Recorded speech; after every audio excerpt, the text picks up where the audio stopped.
Hai hai hai hai, ketemu lagi nih dengan Kak Elia. Hari ini kakak ingin mengajak adik-adik semua untuk merenungkan firman Tuhan. Ayo kita mulai.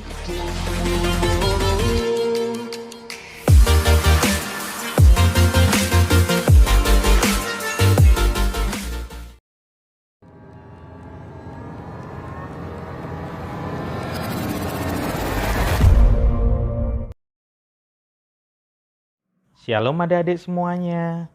Kita bertemu kembali dalam Gerakan Cinta Alkitab hari ini. Adik-adik, firman Tuhan hari ini diambil dari Kejadian pasal 50 ayat yang ke-20. Kakak ajak adik-adik semua untuk membaca bersama ya.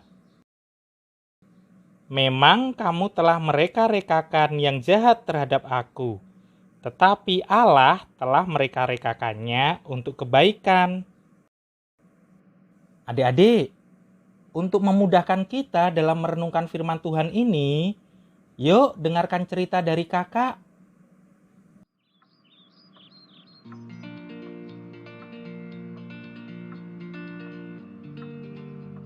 Kenapa kamu Samuel? Kok sepertinya marah-marah? Aku tadi diolok-olok, Pak, sama Markus. Loh, emangnya kenapa? Aku nggak ngapa-ngapain, Pak. Tiba-tiba aja Markus datang dan mengelok-ngelokku. Terus kamu marah gitu? Iyalah, Pak. Pokoknya aku benci Markus. Nah, sebagai orang percaya, kamu harus tetap baik kepadanya. Jangan menyimpan dendam. Biarkan saja anak-anak yang seperti itu. Kamu bahkan harus berdoa buatnya. Siapa tahu, suatu saat nanti dia akan berubah. Orang yang mengolok-olok itu tanda bahwa dia tidak lebih baik daripada kamu. Benarkah, Pak? Kalau begitu, aku akan berdoa buat Markus. Wah, adik-adik, pernah mengalami peristiwa yang dialami Samuel tidak? Mungkin ada di antara adik-adik yang juga terkadang diganggu teman, bukan? Adik-adik, jangan menyimpan dendam ya. Kakak mau cerita nih kisah dari Alkitab. Adik-adik tahu Yusuf? Yusuf adalah anak dari Yakub. Yusuf ini mempunyai 11 saudara laki-laki. Wah, kalau masa sekarang, pasti deh keluarga Yusuf sudah bisa membentuk tim sepak bola. Adik-adik, kembali ke kisah Alkitab ya. Ayah Yusuf, yaitu Yakub, paling sayang kepada Yusuf dan memberinya jubah yang indah yang berwarna-warni. Hal itu membuat saudara-saudara Yusuf iri kepada Yusuf. Mereka jahat dan suka mengganggu Yusuf.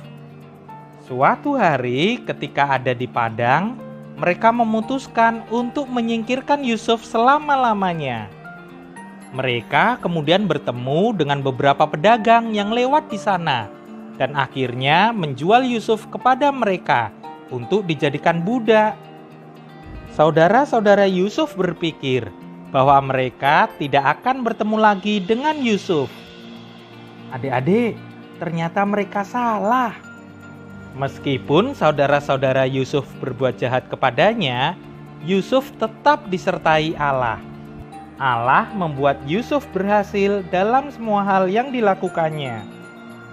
Setelah beberapa tahun, bahkan Yusuf pun menjadi seorang pejabat tinggi di Mesir. Allah kemudian memberitahu Yusuf bahwa Mesir akan mengalami wabah kelaparan. Allah memberi Yusuf hikmat untuk menghadapi wabah itu, agar semua orang Mesir tetap bisa makan. Adik-adik, ketika masa kelaparan tiba, saudara-saudara Yusuf pergi ke Mesir untuk membeli makanan. Mereka menghadap Yusuf, tetapi mereka tidak mengenali Yusuf. Namun demikian, Yusuf tahu siapa mereka. Dan ketika akhirnya Yusuf mengatakan kepada mereka siapa dirinya, mereka pun meminta maaf atas semua perbuatan mereka yang jahat. Adik-adik, Yusuf bisa saja marah dan menghukum saudara-saudaranya itu.